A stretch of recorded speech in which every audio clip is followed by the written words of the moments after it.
Assalamualaikum warahmatullahi wabarakatuh. Pemirsa Sultan TV, selamat pagi semuanya. Apa kabar? Semoga dalam keadaan sehat. Dan luar biasa, di pagi hari ini kita kembali menemani pagi hari Anda ya, sambil mungkin menikmati kopi atau mungkin secangkir teh, atau barangkali yang baru mulai sarapan atau baru tiba di kantor aktivitasnya. Kita temani dalam talk show Bincang hari ini di edisi Rabu 20 Juli 2022. Namun sebelum kita membahas tema kita yang sangat menarik di hari ini, kita ingatkan kembali untuk Anda yang belum memfollow media sosial kita, di Instagram kita di @sultantv.co dan juga @beritasultantv, lalu fanpage Facebook kita di @kreatifsultan, dan juga YouTube streaming kita di Sultan TV. Anda juga bisa menyaksikan tayangan kita melalui TV satelit Nin Media di channel 026. Pemirsa, kita akan bahas soal pemajuan kebudayaan khususnya di Provinsi Banten, telah maksimalkah peran dan juga dorongan dari pemerintah. Nanti di segmen ketiga, seperti biasa, pemirsa bisa langsung bertanya kepada narasumber kita di hari ini. Dan di studio Sultan TV saya sudah ditemani Om Sulaiman Jaya selaku Ketua Bidang Perfilman Majelis Kebudayaan Banten atau MKB. Assalamualaikum Mas Om ya saya manggilnya. Om Sulaije. Apa nih manggilnya nih? Biasanya sih Kang Suja. Kang Suja. Waalaikumsalam warahmatullahi Waalaikumsalam. wabarakatuh. Kang Suja sehat ya? Alhamdulillah, harus diusahakan selalu sehat Selalu sehat, alhamdulillah. Terima biar kasih. kegiatan tetap jalan. Ya. Oke, terima kasih sudah membersamai kita Kang Suja di pagi hari ini. Seperti kita ketahui bersama bahwa ini boleh dikoreksi sama Kang Suja bahwa kabarnya kita Banten ini sudah punya undang-undang pemajuan kebudayaan ya di Provinsi Banten. Namun kemudian diturunkan menjadi Raperda-Raperda yang dimiliki oleh 8 kabupaten kota seprovinsi Banten. Lalu kemarin juga didorong ke Komisi 5 DPRD Provinsi Banten bersama dengan Dindikbud. Ini juga akan ada Raperda atau rancangan peraturan daerah terkait dengan pemajuan objek kebudayaan. Nah, seperti kita ketahui bersama juga bahwa Banten ini luar biasa nih. Om Suja sudah berapa lama di Banten? Apa sejak lahir?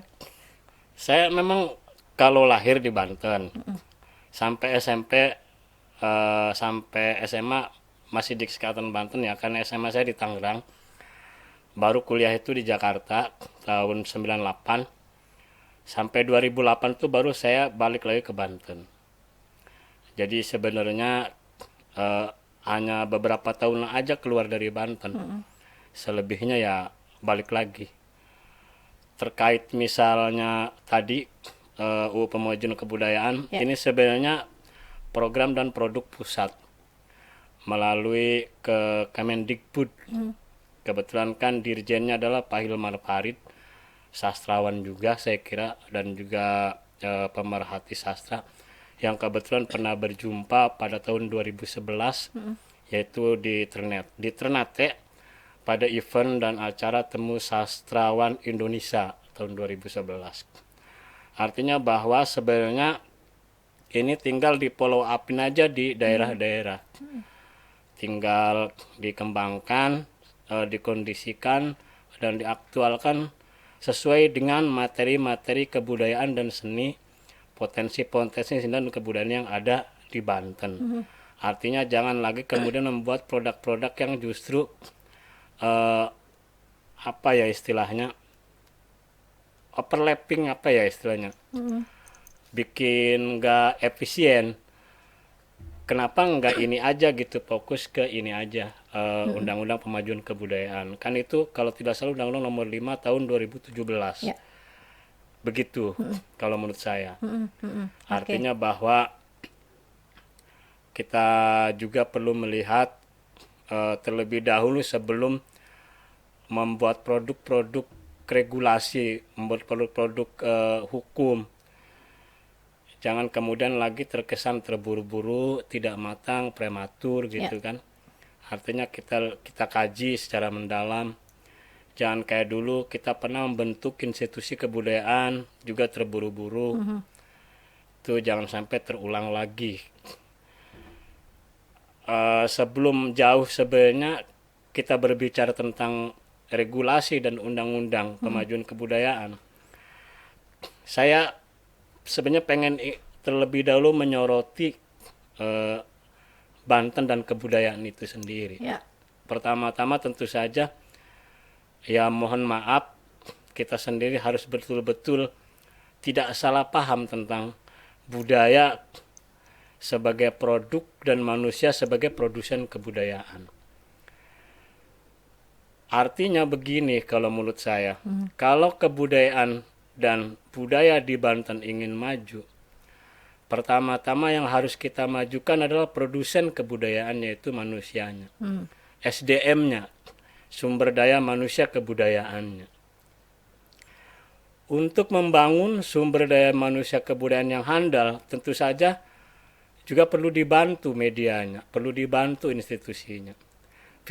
Filosofi saya tetap pertanian, karena istilah culture itu kan juga istilah agrikultur, pertanian, mengolah. Seorang petani ketika ingin menanam benih, dia butuh banyak media tanam. Dia butuh tanah, lahan, dia butuh pot, polybag kalau yang modern kan. Dia butuh peralatan pertanian. Begitu juga ketika seorang penghasil budaya atau seorang seniman atau juga budayawan ketika ingin menghasilkan produk kebudayaan, dia butuh media, dia butuh rumah, dia butuh contohnya institusi yang menaungi kerja-kerja kebudayaan, membantu, merawat, dan memfasilitasi mereka untuk memproduksi karya-karya budaya. Jadi kalau kita berbicara misalnya tentang pemajuan kebudayaan, tapi tidak mendukung pengadaan infrastruktur kebudayaan, ya menurut saya tidak akan tercapai cita-cita pemajuan dan kemajuan kebudayaan itu.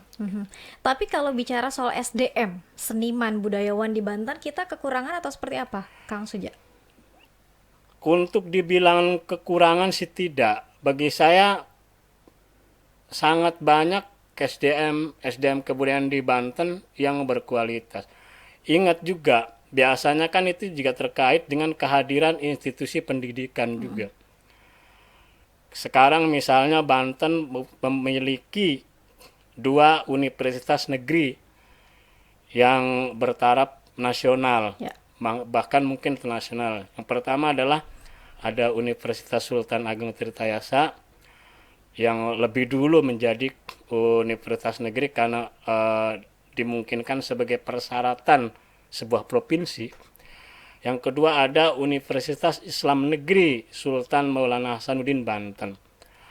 Untuk saat ini, untuk sementara ini, SDM seni terutama sastra itu memang mayoritas ada di institusi Universitas Sultan Agung Tirtayasa. Tapi mungkin untuk yang lain ada juga penelitian-penelitian sekitaran kearifan lokal, sejarah. Kita bisa menyebut misalnya di sana ada Bantenologi di lingkungan Universitas Islam Negeri Syarif Hidayatullah Jakarta. Yang kedua, SDM kebudayaan di Banten, seni dan sastra contohnya, itu hidup dan dilahirkan oleh komunitas-komunitas. Komunitas-komunitas ini ada sanggar, ada komunitas sastra, ada misalnya kalau di Kota Serang kita bisa menyebut ada Araksa Budaya, untuk seni sastranya misalnya ada Kubah Budaya, ada Rumah Dunia, dan yang lainnya.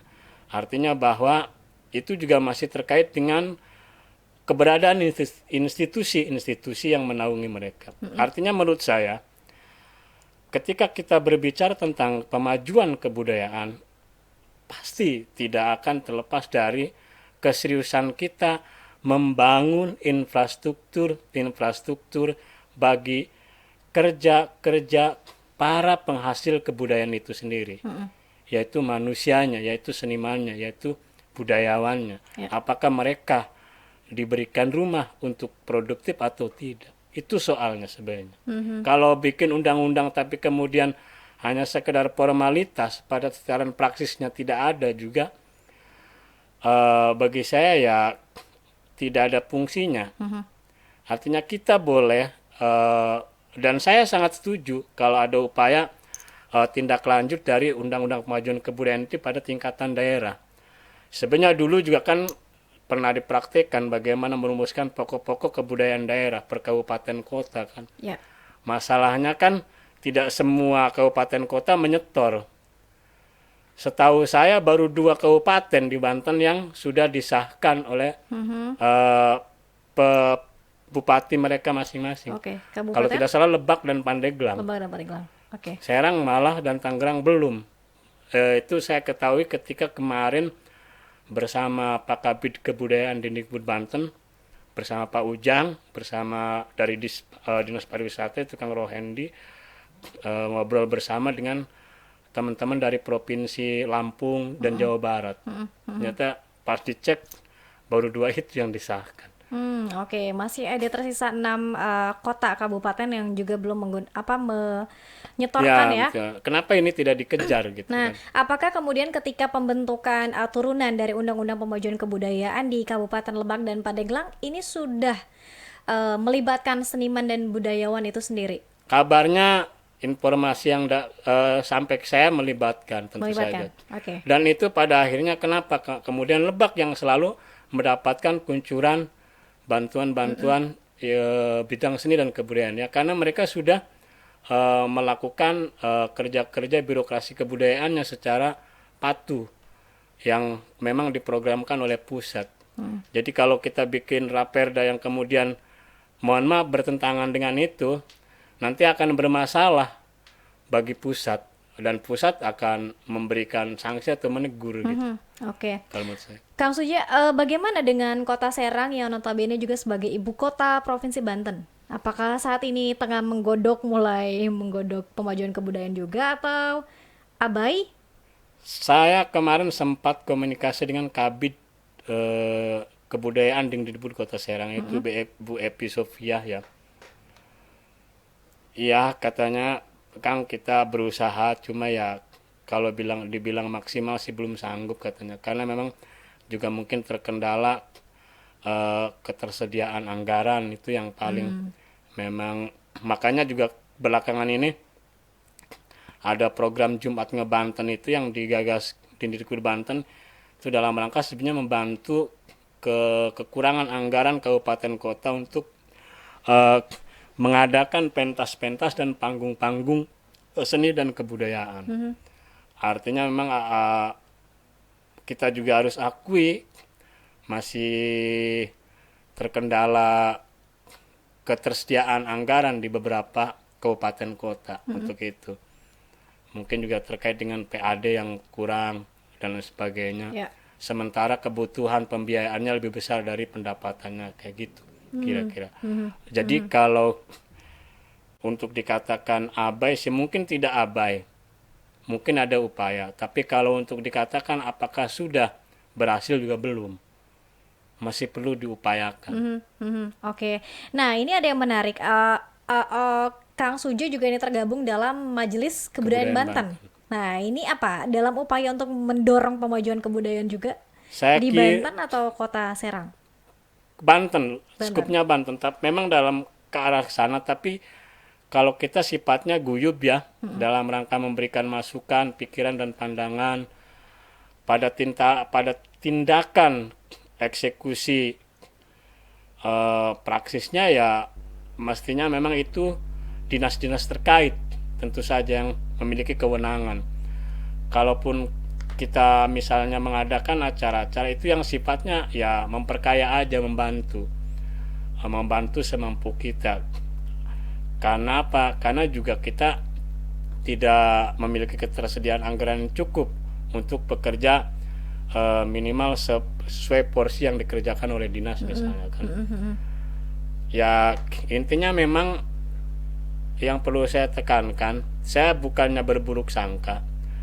Barangkali beberapa bapak-bapak kita yang memiliki kewenangan, yang memegang kebijakan, mungkin belum menganggap terlalu penting kebudayaan. Ya. Artinya karena anggapannya belum dianggap terlalu penting, ya akhirnya dinomorduakan. Padahal kebudayaan itu adalah kerja wajib, hal wajib sebenarnya. Pariwisata itu tidak wajib. kita bisa belajar dari Bali. Orang misalnya banyak mengagum terhadap Bali, tapi kita lupa Bali hidup pariwisata itu bukan karena toh alamnya, bukan jualan pantainya saja. Wisatawan asing datang ke Bali, mereka tertarik untuk datang ke Bali itu karena kebudayaannya hidup, bukan semata-mata karena pantainya mungkin masih sama dengan yang ada di Banten, tidak jauh beda, tapi keunikannya adalah kehidupan kebudayaan di sana yang hidup. Banten apakah saya kira Banten belum hidup, kebudayaannya belum menjadi kebutuhan keseharian, hanya masih misalnya kalau di pentas, kalau dianggarkan pada seremonial, pada pekan-pekan resmi dan lain sebagainya, pada festival. Tapi kalau dibalik itu penduduknya sudah menghidupkan kebudayaan, karena kebudayaan adalah bagian dan rutinitas dari hidup mereka. Itu membuat para turis, wisatawan mancanegara itu datang tertarik ke Bali. Artinya di sana kemudian kebudayaan bernilai ekonomi dan menyumbang devisa bagi negara. Di antara poin-poin yang ingin dicapai oleh Pemajuan Kebudayaan yang terakhir ya salah satunya itu bagaimana kemudian kebudayaan, kehidupan seni dan budaya juga kemudian pada akhirnya menjadi mata pencaharian dan bisa menghidupi para pelaku kebudaya itu sendiri. Kearifan lokal juga misalnya, kan ada berita menarik, orang luar negeri ternyata menemukan resep-resep obat farmasi. Penelitiannya justru dari kearifan lokal tradisional pengobatan di Indonesia. Tapi kemudian mereka dikomparasikan dengan modern. Ketemulah, oh ternyata ini obat ini. Dibikinlah menjadi vaksin, pil dan sebagainya. Akhirnya mereka yang punya patennya. Jamu itu contoh pengobatan tradisional yang kemudian dipasarkan menjadi produk dan go internasional. Itu yang dimaksud misalnya kearifan lokal kebudayaan kemudian bernilai menyumbang pada prospek ekonomi. Tapi ketika kita ingin berbicara prospek ekonomi juga, apakah kita sudah menyiapkan laboratoriumnya untuk ke arah inovasi ke sana? Apakah kita juga sudah membangun institusinya untuk kreativitas ke sana? Kan belum. Ini artinya sudah hadir tapi belum maksimal ya, karena mungkin ada benturan-benturan dan hambatan-hambatan yang diterima oleh pemerintah. Bisa jadi juga mungkin karena kebudayaan belum dianggap sebagai hal penting. Padahal kreativitas, inovasi tidak terlepas dari cara pandang, tidak terlepas dari intelektual, tidak terlepas dari kebudayaan. Kang Suja, nanti kita akan lanjutkan lagi di segmen kedua. Kita harus rehat terlebih dahulu. Dan kalau ditanya soal potensi kebudayaan mana yang kemudian bisa menjadi satu ciri khas bagi Provinsi Banten, karena kalau misalnya kita bicara soal kesultanan, ini nanti dibilangnya apa sih, masa lalu terus nih, nostalgia terus. Kita bicaranya soal masa depan. Setujukah Kang Suja terkait dengan hal itu? Nanti kita akan bahas. Pemirsa tetap bersama kami dalam Bincang hari ini.